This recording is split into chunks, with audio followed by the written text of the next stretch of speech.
All right. You can go grab my guest. While I do the introduction, my guest just spilled ice all over the table. So he's going to go grab some paper towels. So this is already starting off wonderfully. Welcome. Oh, now you're hitting my camera angle where you're going to mess up my whole camera and everything. Holy mackerel. It's all part of my master plan. It's all part of the master plan. All right, well, hey folks, welcome. This is the first podcast of many. I'm getting into the podcasting game, the podcasting world. I don't know why. I don't know what the podcast is quite about yet. We're still kind of figuring that out as we go. But we figured, hey, the world's ending. We might as well talk about a thing or two to finish it up. I'm Spenny. I'm hosting it today. My first guest is a local business owner, entrepreneur, political educator, informally. He didn't quite want to be here today, but I brought him in anyways, and I had to utilize some different kinds of methods to get him on here, but he's here. Jimmy Kinahan. No relation to Jimmy Kimmel. No relation to Jimmy Kimmel whatsoever. Thank you for coming on to the show. Thanks for having me, Spenny. Really. Well, I appreciate you being here. Now, I want to just start off by, I guess, we go into kind of some of the stuff we were talking about. Are you okay with all? Do you have any more ice, by the way, or are we totally out? Are we? That's the end of it. Yeah. Okay. Yep. I'm okay to have my drinks neat. I'm a neat fella. Can you stop it with the goddamn sound effects with the microphone? There we go. Never should have given you those headphones.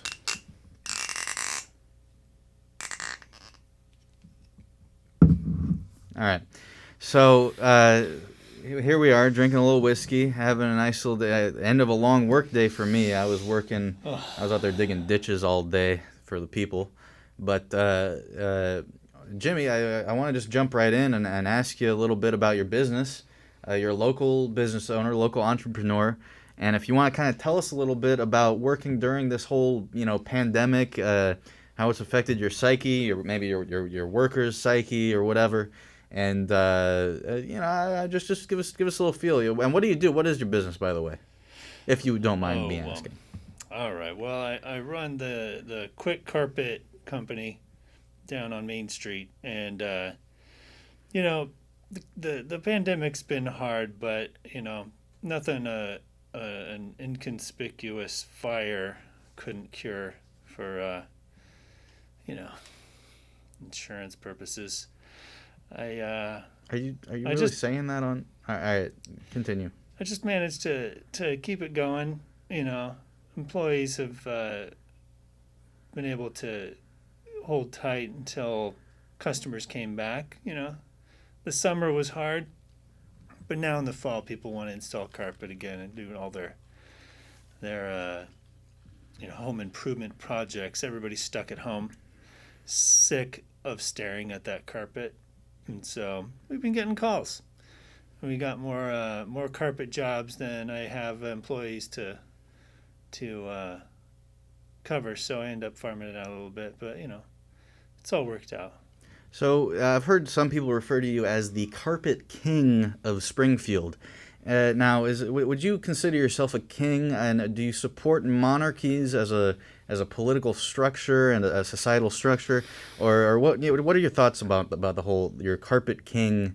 Because did you start that as a slogan for yourself? I never really saw it in any of your advertisements, but I feel like this whole Carpet King. When you think of the Kinahan carpets, you think of the Carpet King. The Kinahan Carpet King, the KKK. It's not really a good.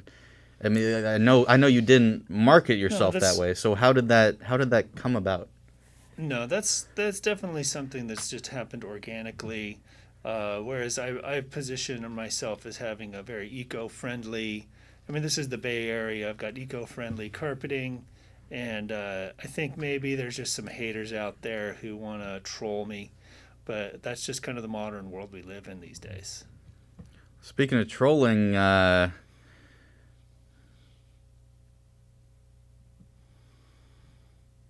Uh,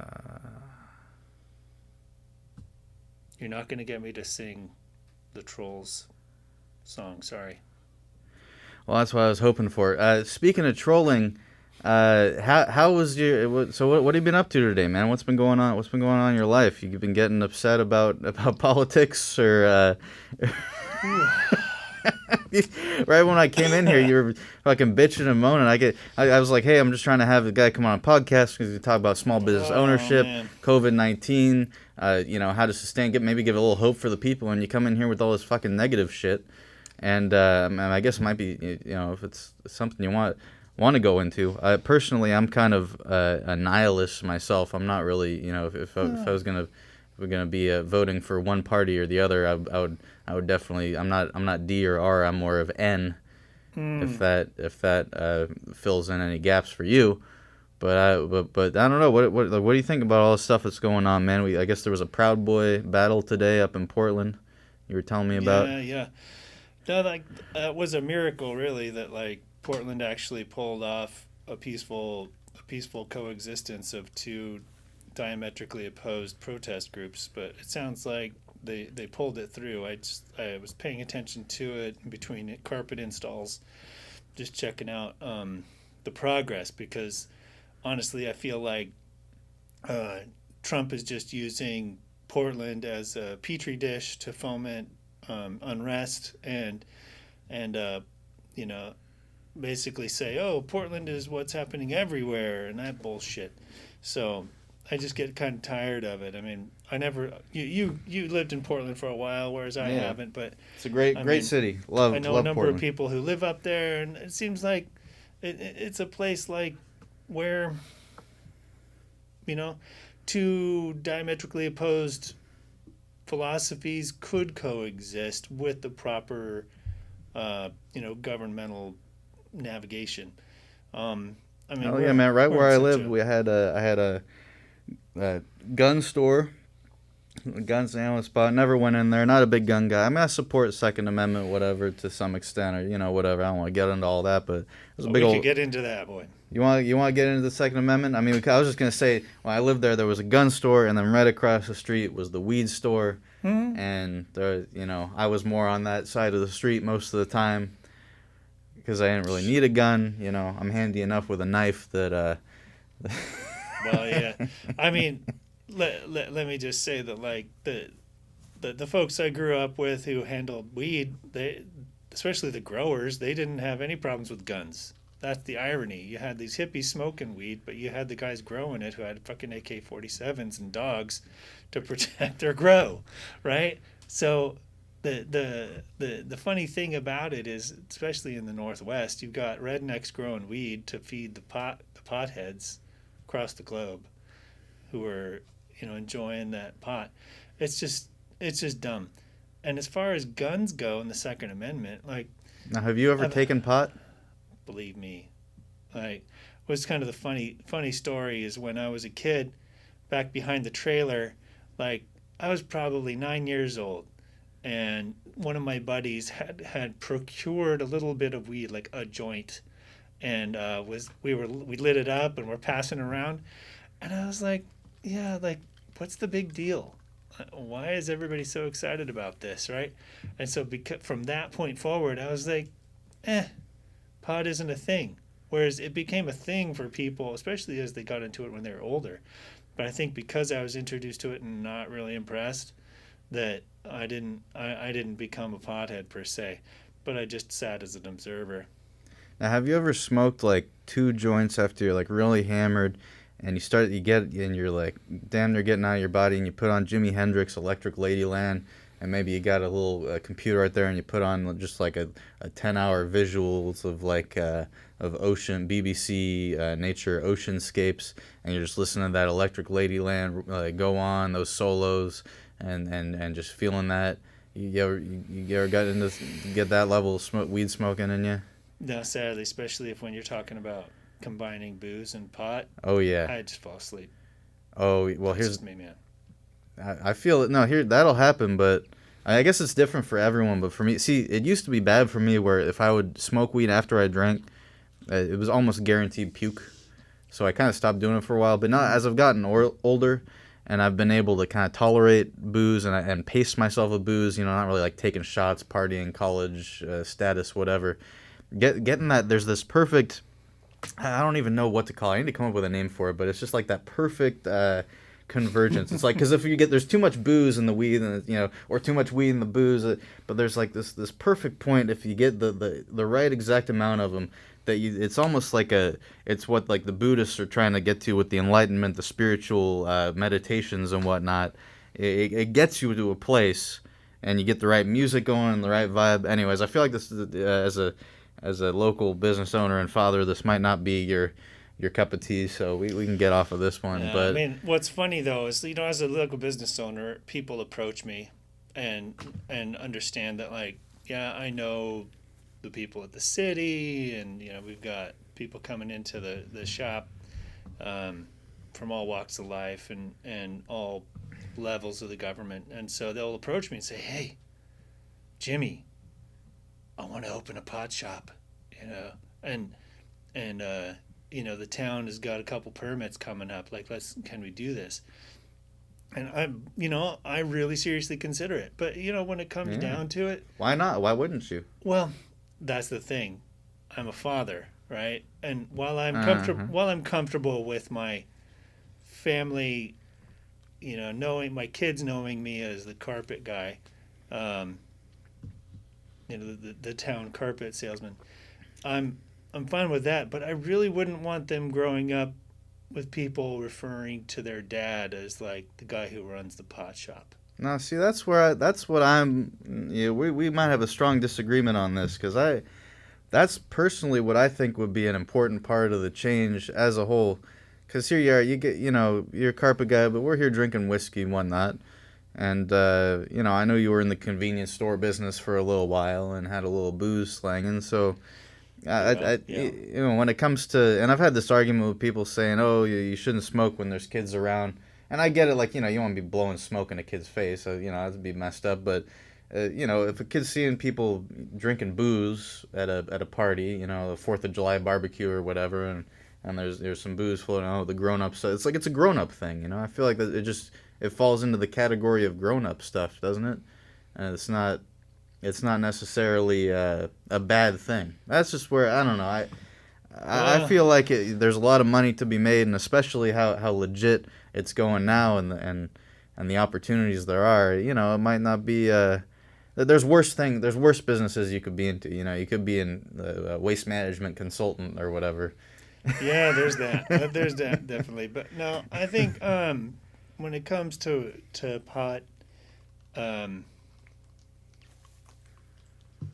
it's like running a liquor store, and like all due respect to people who run liquor stores, like it serves a purpose, it serves the community, but it's just not for me.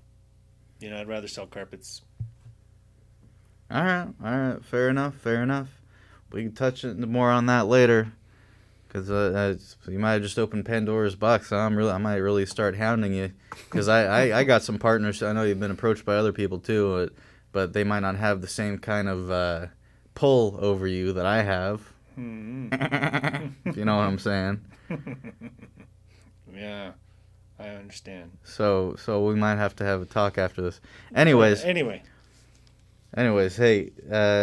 So what do you think being here so far? We've been going to this thing. This is the first 13 minutes of podcasting ever that either of us have done. I've never been on a podcast or hosted a podcast.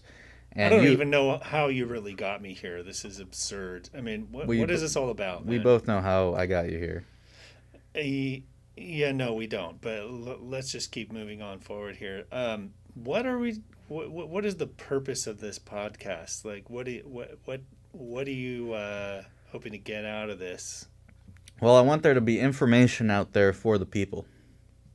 Oh, you mean beyond like Fox News and CNN and all the other blah blah blahs who just? I'm trying to be like, I kind of model myself after like somewhere between like Joe Rogan and Leni Riefenstahl.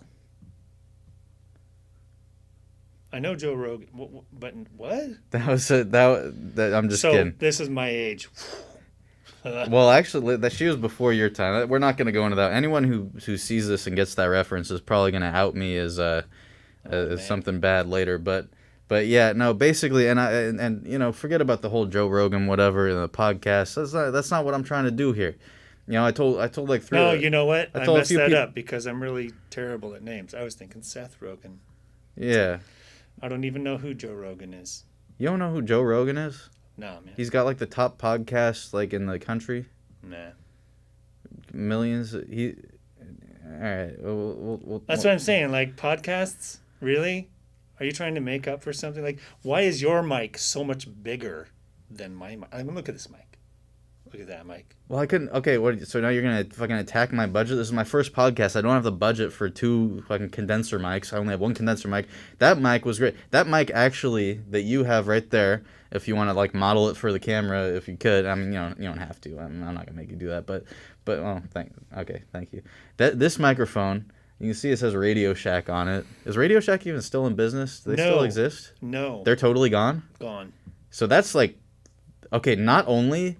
So that's one thing that makes it a collector's item, and it works fine. I think the audio quality is pretty good. I don't know. We'll listen to it later. As you can see, you're the only one with headphones because I only can afford 1 pair of headphones. Sounds good so far, but you know what? Your voice sounds way better than mine. It sounds like I know. I need whenever I win the lottery, I'll get all the condenser mics in the just world, not and we can fair. have 50 people with smooth, silky voices. But if you're gonna make a whole thing out of it. If you want to switch, I mean, it's too late for us to switch mics now. It's like a whole hassle. We could just switch seats, but no, because then I got the whole panel over here. Yeah, I know. Yeah, we can't do it. But I was gonna tell. There's a story about that microphone, your microphone there. So that microphone was bought for me. I didn't pay for it. It was bought by 2 environmental protection agency lawyers who were speaking out as private citizens. It was actually during the Obama administration, and they had a whole video that they made about cap and oh, you might have actually turned your mic down. Hold on, make sure that's all the way up. By taking my glasses off, I turned No. the mic on. I think when you touched it, it might have. It's like a weird little mic. It's got a little button on it and everything. But we got it. Radio Shack. I mean, Yeah, seriously. it's Radio Shack. There's a reason why Radio Shack is closed, people. But this microphone has tremendous sentimental value because it was bought for me by shout out Lori Williams, Alan Zabel, 2 environmental protection agency attorneys. They spoke out about the Obama administration pushing through this bill, the Waxman-Markey bill, which is for cap and trade to stop climate change, and they were basically saying, look, this bill has so many loopholes in it. It's not going to hold these companies accountable. They're going to easily get around these regulations and continue polluting and getting climate change getting to the point where it's about to be at. And they got silent. And a funny thing about this whole thing is they got silenced by the EPA because it was not the EPA's official stance. They were speaking out just as they knew Jim Hansen, the dude who came up with the original global warming theory, and a bunch of other climate scientists who are against these policies. They were threatened, silenced. They got a cease and desist order. We had to take my video down. I had to do a re-edit of it that took out the EPA building. They had a picture of the EPA building in it. And That's like protected? They used that as an argument as saying like, oh, because the picture of the EPA building is in this video, that's like representing that this is the opinion of the EPA. Even though they said in the video, we're private citizens, this is not the official opinion of the EPA, they still attacked them. And what's funny is Fox News and Fox Business came out. I mean, they got interviewed by the New York Times, Democracy Now, a lot of left-leaning stuff too.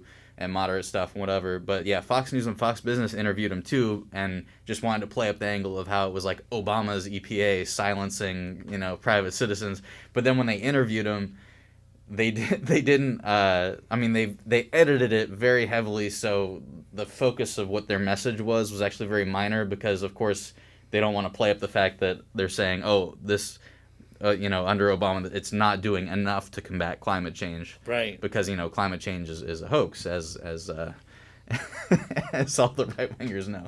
But it was funny. It was cool that they got all that coverage from across. So, anyways, that microphone was the microphone that they bought to because I was just using a little mini DV cam, kind of like this one over here at the time.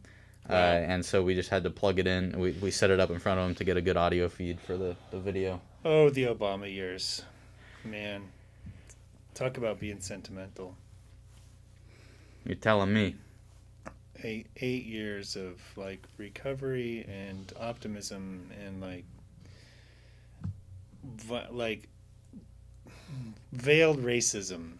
Like that's how I define those years, is like how blatant could people be in their veiled racism, right?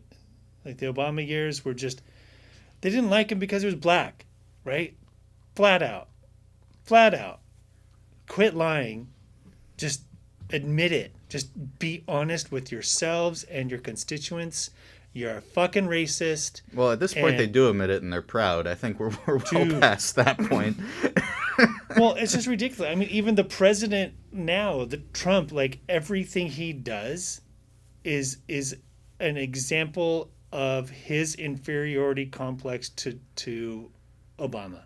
Like, I'm gonna have to get rid of the North American trade agreement and replace it with something that has my name on it, which is identical, because I just don't want Obama to have the privilege or recognition of having something, or healthcare. Like he's dismantling that and trying to replace it. But why? Not to help people. Not to help people at all. It's all about popularity to him and branding. He wants to have his name all over anything that's positive and cast aside anything that's negative. You even see how he has handled the whole coronavirus thing. Is he literally intentionally downplayed the seriousness of it so that he could score points and be positive about stuff, when he just needed to level with people. I mean, it was just the basic fundamental facts of things. He needed to level with people. He couldn't even do that. Like, talk about infantilizing people, treating them like they are children, and saying, "Oh, it's okay, nothing's wrong, it'll go away on its own, blah blah blah." Meanwhile, people are dying, right? You infantilize people and you treat them like children when they're grown adults, Americans who can handle it, right? Republican, Democrat, doesn't matter. Like, people can handle the truth here. In fact, we welcome it and we're pissed off. Like, when you hear people complain about politically correctness, it's really just people saying, we don't want to talk around a subject. We want to talk about it in terms that we're comfortable with, and if you're not comfortable with that, fuck you. You just got to deal with it. We're talking about it in our terms, and you can translate, or you can hire a translator if you can't handle it. But really, we need to talk about stuff, and I'm not going to change my verbiage into your verbiage just to accommodate you, right? That's where I feel like, people who complain about political correctness have a point. Did you say political erectness? You said political correctness. I said political correctness. No, well, but before you corrected yourself. But I wanted to get on that, the political erectness note. Now, this is something, I mean, and feel free not to answer that. I know, wifey may be watching, because it's obviously, as a family man and a local business owner. But this is not a family show. Yeah, you told me that from the beginning, and that's why I did not text her and let her know that we're doing this. Okay, well, so, yeah, I want to know, hypothetically, and this is completely hypothetically speaking, let's say you're a young single man, you meet a gorgeous gal, you're starting to hit it off, about midway through, you find out she's a Trump supporter. You still fucking? When I was a young man. When you were a young man. When I was a young man, the answer would be yes. All right, glad we got that out of the way. I was about to go off on you if you said anything other than that. I'm a little impressed with you right now. You kind of you redeemed yourself a little bit from some of the weed stuff I was getting upset with you about earlier, which we might come back to at some point, but maybe not now. Hey, I don't criticize anybody's right to actually smoke the stuff or grow the stuff or whatnot. It's just, I'm just speaking from a personal perspective. Like it's just not for me. But that's the thing, man. The political is the personal, man. I would much rather have were to have Yeah. kids one day. I would much rather have my kids uh see weed than see booze. Basically, if there's I don't know. And honestly, like the people who've approached me, total family man, totally like upstanding members of the community, like can totally leverage legitimacy upon the industry and bring it up in that way. Honestly, but it was just like, you know, could I reconcile myself with it? And like, I just I struggled too much with it growing up, um, where it is that weird dichotomy of, like I said, there's the rednecks growing it and the hippies smoking it, and like neither really like everybody thinking they get something out of it, but really it's just destroying the both of them. But that was my perspective because I didn't engage. I just observed, and I feel like it can. There's just a whole world of people with potential to do way greater things than what is involved or related to growing marijuana. That's it. I'd rather just sell carpet. You mean from the growing perspective? No, growing or smoking or selling. Like I don't know. I mean, I feel there's like there's a lot of the people that at least that I look up to, there's a lot of successful smoke. It's like I feel like the thing with weed is it amplifies stuff. So if you're like a genius, if you're like brilliant, it opens up a whole other level of your brain that like enhances your genius. But if you're a lazy fuck who just like sitting around and eating Cheetos and watching fucking whatever the fucking Looney Tunes and jacking off, and that's all you were doing anyways, and then you start smoking weed, guess what's gonna get amplified? I feel like that's my well, best description of it in the most simplest terms is it amplifies whatever, which is why when I'm like feeling depressed, like some people say, oh, like I was feeling down, like whatever, it's good for anxiety. No, me, if I'm already feeling anxious or I'm already feeling depressed, I don't smoke because I know, at least in the short term, there's going to be this amplification of the state that I'm in. right. Like I have to kind of before I smoke, I need to be like kind of meditative, or I need to have just accomplished a few things that were like creative or something, or or be on some kind of path where the amplification kicks in because it can very easily go. I see where you're coming from Man. on that negative perspective, but I think that is just part of that was pushed in the media for years and years in this country for numerous reasons, and we don't need to. I mean, all the resources about that are out there, but there was an agenda to get rid of it from a lot of angles. But the negative, there is a negative aspect there, but it's more about what's within the individual and the whatever path the individual is on in that particular moment.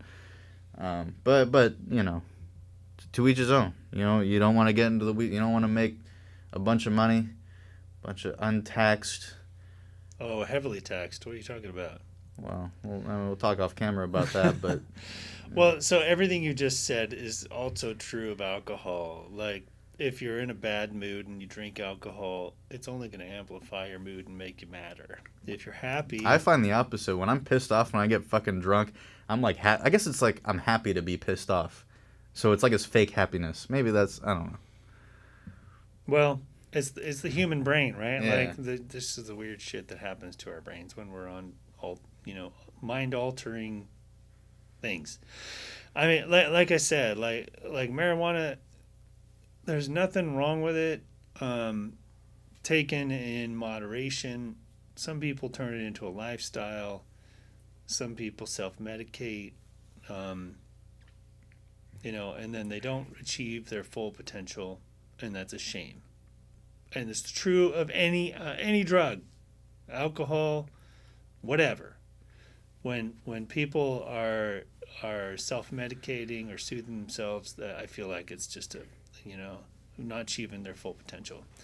Where but that's a digression, man. I mean, is this what we're going to talk about during this podcast, or do you? There's no structure, man. We're talking. We want to talk about substances. Well, there's mushrooms. There's all that stuff too. Didn't Oakland just nearby Springfield here, like Oakland just legalize shrooms, or is that something they were trying to do? They decriminalize entheogens, which shrooms fall under. Anything, basically any naturally occurring psychedelic, hallucinogenic, plants or fungi with those types of properties, they decriminalize.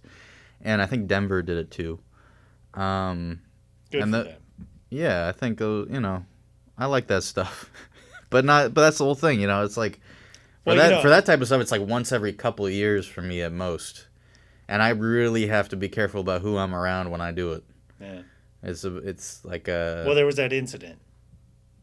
What are you talking about? Incidents? Well, there was that incident. We're not going to talk about an incident, right? What are you talking about? The one where I got dosed? That incident. Is that what the one you're talking about? The one where I got dosed? Yeah. Yeah. No, that was before I ever even tried mushrooms. Right. Well, you didn't know you were trying it, but somebody tried it for you. No, I was a little. Well, here's the official story that's on the books: is I got a little too drunk and I injured myself. Not in any type of. What did you jump from? A 3-story roof to a 2-story roof. Jumped over an alleyway, broke my heel on landing because I didn't have my roll perfected, and I was pretty fucked up. Yeah, I was certain everyone was trying to kill me. Yeah, here's the thing. Don't ever dose anyone. I just heard Lil Kinahan Jr. Dosed his little sister with some yerba mate. What's going on with that? What? You didn't hear about this? No, I didn't. This is bad news because yerba mate has twice the caffeine as a coffee. I'm not saying today. But I heard. Anyways, this is all getting into personal shit. But this is what we're doing. We're talking here. Yeah. I need to talk to him because I heard that caffeine is a drug. Let's be honest. That's what I'm saying. I heard that and I'm like, dude, like, that's not. You don't do that to people. Straight up, I think he gave her like some orange juice that had some yerba mate in it. It's like it's not the end of the world. She got a little amped up for a little while, but the principle of that on some girl doesn't need any more amping up. Let's be honest. Yeah, exactly. She's got that infinite child energy. So when I heard that, I was a little miffed. So I'm like, yeah, you don't want to dose people. And not milfed, huh? Not milfed. I mean, I hear that's your thing, Mr. Spenny Spin. Well, what are you talking about, milf? Word around town. And people come into the carpet shop, and you know what they say. You want to hear what they say in the carpet shop? You know what they say at the carpet shop is somebody likes carpet that's a little aged. Okay, well, listen to this. I will gladly lay any carpet in my house that is between 18 and 65. So shut the fuck up about that's my thing. That's what I fucking hate. And you know what the problem is this too? Guys do this shit. When I was in fucking high school, I had into the MILF then? No. God, really? Well, I did. There were two teachers. Wait, there were two? What? There were two teachers I wanted to fuck. I never fucked them. No. Oh. There were two older women that I wanted to fuck when I was in high school. But what I'm talking about is Spinny. No, I'm talking the problem that I'm talking about here though is people getting on this fucking assumption about you that that's your thing. When I was in high school, I happened to have a crush on an Asian chick.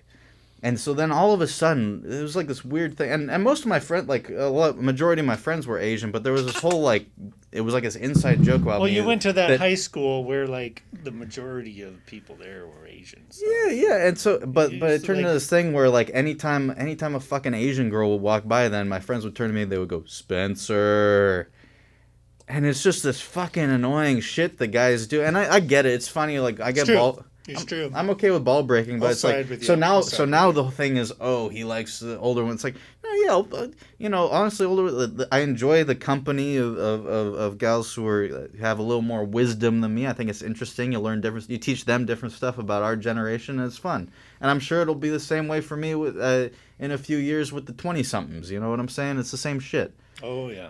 It's just you like talking to people that have these different life perspectives. It's not like that's the thing. So that fucking annoys me that you bring that up, but it's okay. Well, What were, and you know, you said everything was on the table here. I could bring up anything, so I'm going there. you can bring up anything. I gladly look. Like I said, 18 to 65. If they cute, I'm with it. But the here's the thing though. We were talking about this before with the dosing, and I'm getting back to the psychedelics. Psychedelics are your friend. Do you like that? Do you like that whiskey, Jim? Mm. You like that whiskey you're drinking Well, right now? of course I do. It's my family, my family whiskey here. Is that so? Are you actually related to the Kinahans that? Absolutely. You know, So why do you have this carpet store? Why aren't you like in a mansion? I mean, isn't that like a big or is this a new venture here? our family moved here. Like we were probably like the bastard children of the Kinahans. Like moved to America 3 generations ago or something. These guys stayed in Dublin and made a mint. Look at them. Although, you know where I found this shit? Where'd you find this shit? Grocery outlet. What does that tell you about it? It means nobody wanted to buy it at the regular store and it's about to go bad. There you go. So wait, so am I drinking expired whiskey right now? whiskey doesn't expire; it ages. So Does whiskey get better with age? Is it like wine, or does it get when does it peak out? When does it stop being better, or does it just eternally get better until it evaporates? I don't know whiskey. Spirits never go bad, man. I mean, I've tried some seriously old bottles of spirits, and they've always been fine. But if you want to try wine or beer, something of lower alcohol content, beware. You're gonna get sick. The stuff will be moldy. There will be weird stuff in it. Yeah, don't do that to yourself. Okay, but we're good right now then. This isn't. No, man, spirits are fine. It's alcohol. It's literally a preservative. You're fine. Which brings us to science. Science, the fake news of human lifetime. It's always been fake. The earth is flat. There's having a bunch of people review research and data is garbage. We don't need it. Listen to your leader. Follow your leader. He will lead you to salvation. That's what you're getting at, right? No, not at all. It's kind of ridiculous. Well, what were you getting at? No, like I may be a carpet salesman, but like my background is in science. Like carpet is a fascinating thing because it's a material and it's made from surprise.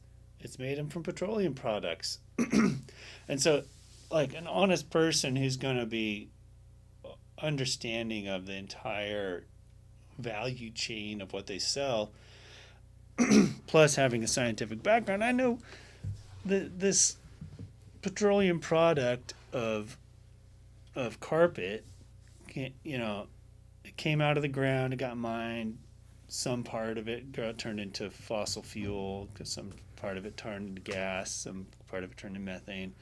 The dredge got turned into plastics and like carpet. No big deal. Mm-hmm. But what frustrates me is like how people will flippantly talk about climate change and demonize petroleum as a product. And while I don't really decry their desire to transition away from gasoline as a fuel source into something else for their automobiles or even their heating, they're never, ever, ever going to get away from plastic. And and honestly, all you got to do is look back into the past. Look back into the past before plastic was common. Okay. How did people seal up things? How did people create sterile environments? How did people do anything that had like Dump rubbing alcohol on it and light it on fire. no, like well,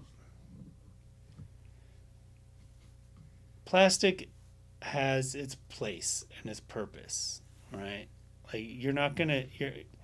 Do you want to collect a bunch of sheep and have a carpet made out of sheep's wool?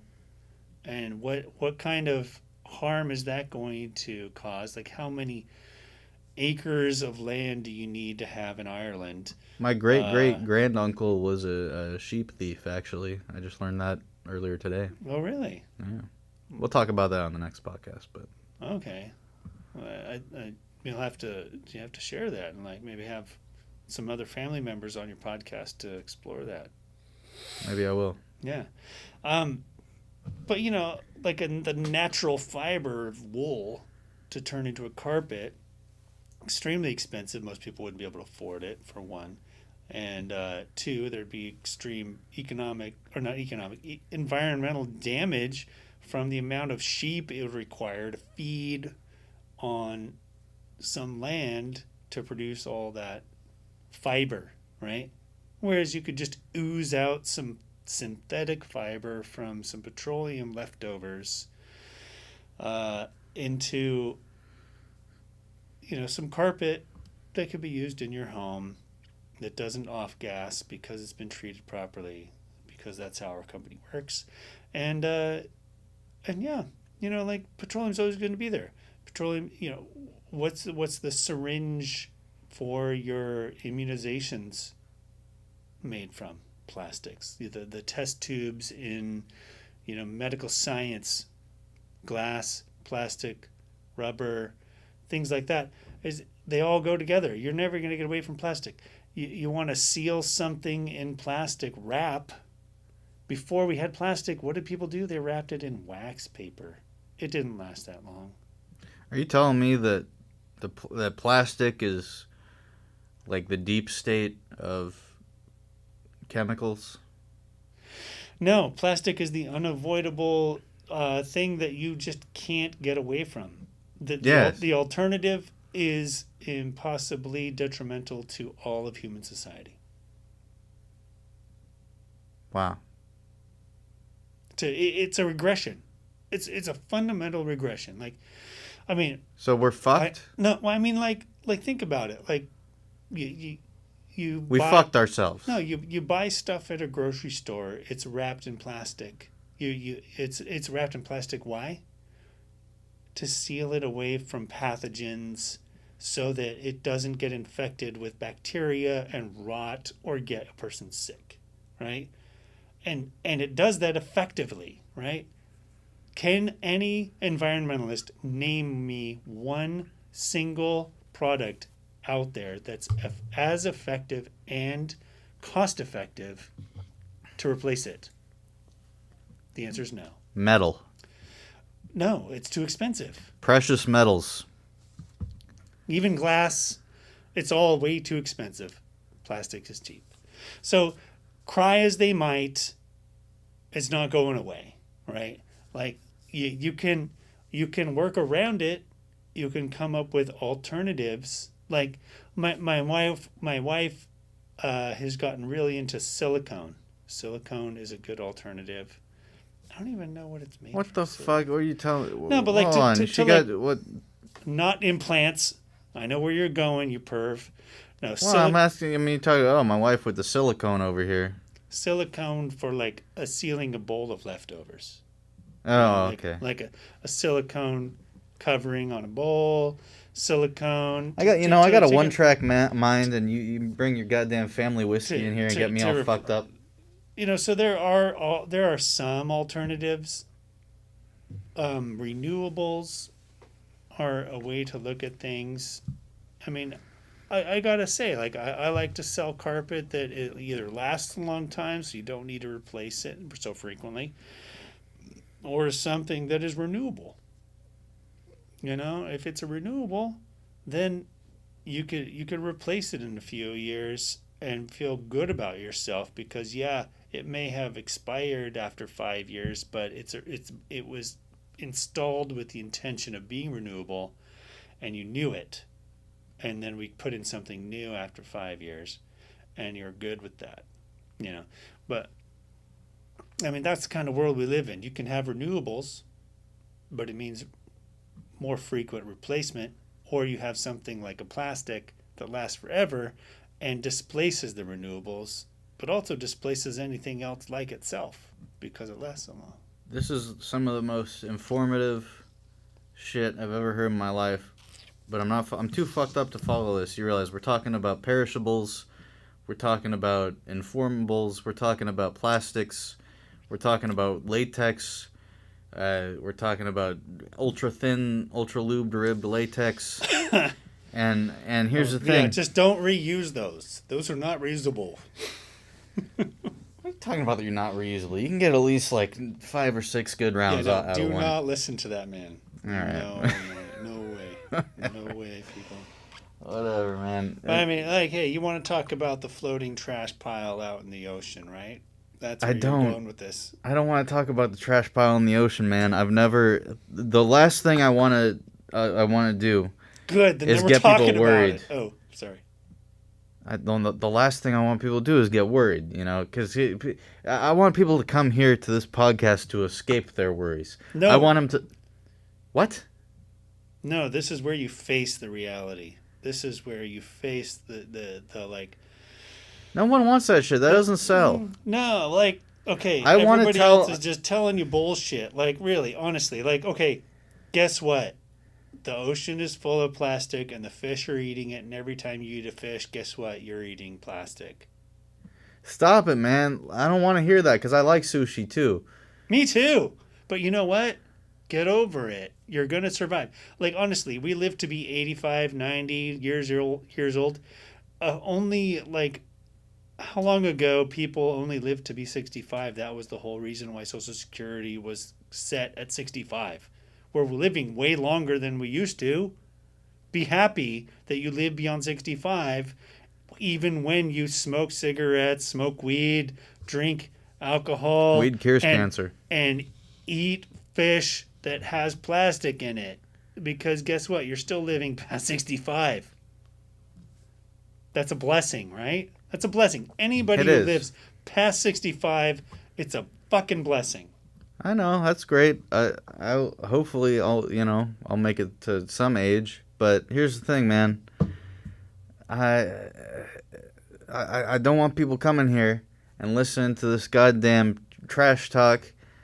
The trash is in the ocean. Hey, you're the one who invited me here. I just talk shit. I wanted you to talk about fucking first, and then you bring up the MILF thing. You're bringing up all this shit. I'm probably just gonna release those photos. Fuck you. Nobody will believe it. I'll just pretend it was you. What you're gonna say it was a deep fake? Mm-hmm. You really think I would deep fake myself with the sheep? I'm not. I mean, I'm not saying nothing. Anybody watching this podcast would believe it. Well, oh yeah, you got me on that one. I'm fucked up. But that's you probably put some goddamn fucking absinthe, LSD, whatever in this goddamn whiskey. You're this is my family recipe of the whiskey. Yeah, what the fuck? You got me slipping over here, man. I don't want to finish this up. I do want to finish this thing up. Yeah, because you got to get out of here. I think you got to get out of here. It's almost 7:30. Oh dang! I got some dinner waiting for me. The wife has got some 7:30 is your cutoff time. We got 10 minutes. The last 10 minutes. What do you want to know from the great and powerful Jimmy? Well, Mr. Kinahan, where do we go from here? COVID-19.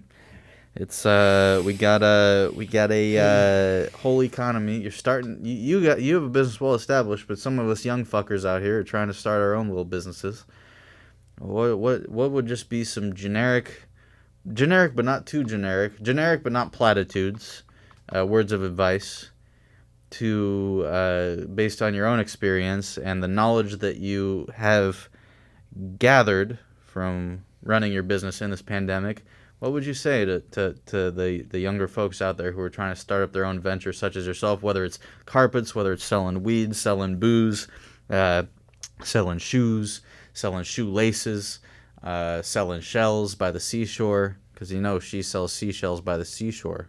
Pow! Got that one take. Didn't even need to do it twice. What would your advice be to those people? A wise man once said, identify what is inconvenient for people dealing with this pandemic and provide that for them. I mean, that's the fundamental thing. Our carpet business is so great because people are stuck at home and they're staring at that carpet and they're sick of it. And they're like, I need a new carpet. I need this replaced. Come in here, please, please, please replace this carpet. It's annoying. So we succeed. But there are so many aspects of being stuck at home that any new young person, entrepreneur, could identify and provide the service that they would be highly, highly successful in. So that's where I would leave it. I would say, I think, I mean, that makes perfect sense to me, what you said there. I think we need to find, there's ways to be innovative still. And, but here's the thing, some people want to just work for the man. Some of us are happy working for the man. I work for the man. I've worked for the man, I've worked for myself. I've worked for a lot of different men and women. Yeah. The wool man actually, I've taken issues with the man and the wool man on equal fronts. The cheeser at the top. You got to work for him. And there's a way to there's a mentality to have when you go into it, about bringing your best, because even when you're working for someone else, you in a way are your own business. It's just the person, your employer is your client. I appreciate you saying that. I mean, that's how you got to bring that. I try to bring that to the table, even when my client is being a bit of a cunt or whatever. Hey man, I've said it myself numerous times, even before I had my own business. Even before I had my own business, I would tell my fellow employees, treat yourself like you are a business of one. You're a business of one, and you are being paid by this company to perform a service. And how is your brand? Is your brand so stellar, so sterling that the people you work for are going to recommend you to the next client? Because your employer isn't your employer. You are not a wage slave. You are a business of one. And you can treat your employer literally as your client. Think of your employer not as your employer, but as your client. And you are performing a service, and you want you have only your reputation left over. You perform the service, and when you leave that company, you have your reputation. When somebody wants to know about you, they're going to want references. They contact your former employers, basically your former clients, and want to know how did that person perform for you. You have an obligation to perform well for every client, so that when you come to the next client, they have a record of positive reviews of your performance for them. Straight up, man. And don't stay in one place too long. Don't let it get stale. That's how I feel about it. I mean, and here's the thing, one of my advisors in my life told me, hey, it's good to show you don't want to be like spending less than a year at places. You want to spend at least a year, and I've almost followed that to a T. I've usually spent at least a couple of years in whatever places I've been at. I think it's, but here's the thing: if it's not right, it's not right. If it gets stale, it gets stale, and it's good to keep to, but leave with grace. I guess is the point I'm trying to make, because I think it's understandable that most people, when they're whether it's an entry, some people will get the entry level job and they're like, ooh, I want to be at this place for life and I want to climb this ladder for as long as I can, and that's their whole thing.